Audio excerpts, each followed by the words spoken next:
Rekonstruksi pembunuhan Brigadir J digelar tertutup. Benarkah Verdi Sambo dan Baradae akan dipertemukan? Polri akan menggelar rekonstruksi di tempat kejadian perkara rumah dinas Irjen Verdi Sambo di Kompleks Polri Duren 3, Jakarta Selatan pada Selasa 30 Agustus mendatang. Rekonstruksi ini dilakukan terkait tewasnya Brigadir Nofriansyah Yosua Huta Barat alias Brigadir J di rumah dinas Verdi Sambo yang merupakan mantan Kepala Divisi Profesi dan Pengamanan Polri pada 8 Juli 2022 lalu.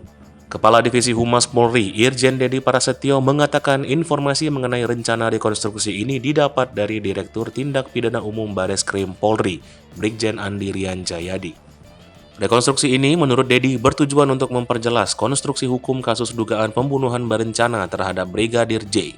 Selain itu, kata Dedi, rekonstruksi juga bertujuan agar jaksa penuntut umum bisa mendapatkan gambaran lebih jelas soal kasus tersebut. Dengan begitu, berkas perkara bisa segera dinyatakan lengkap dan maju ke persidangan. Proses rekonstruksi ini sendiri bakal berlangsung tertutup. Penyidik dalam rekonstruksi ini akan menghadirkan 5 tersangka, yakni Barada Richard Eliezer, Verdi Sambo, Bribka Riki Rizal, Kuat Ma'ruf, dan Putri Chandrawati.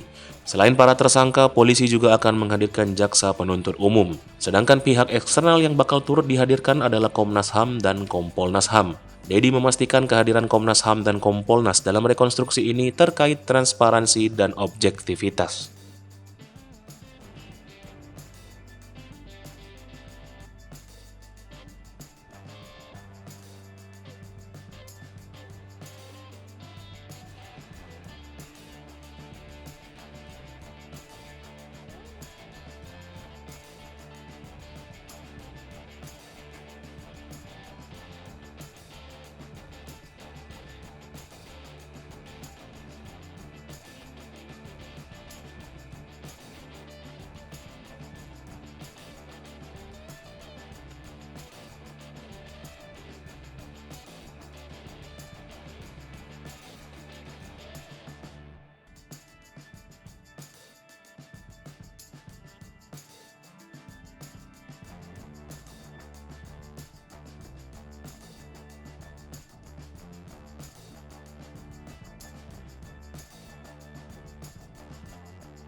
Hai pemirsa Sri Popo TV, jangan lupa komen, like, dan subscribe, serta tonton terus berita-berita terupdate lainnya ya.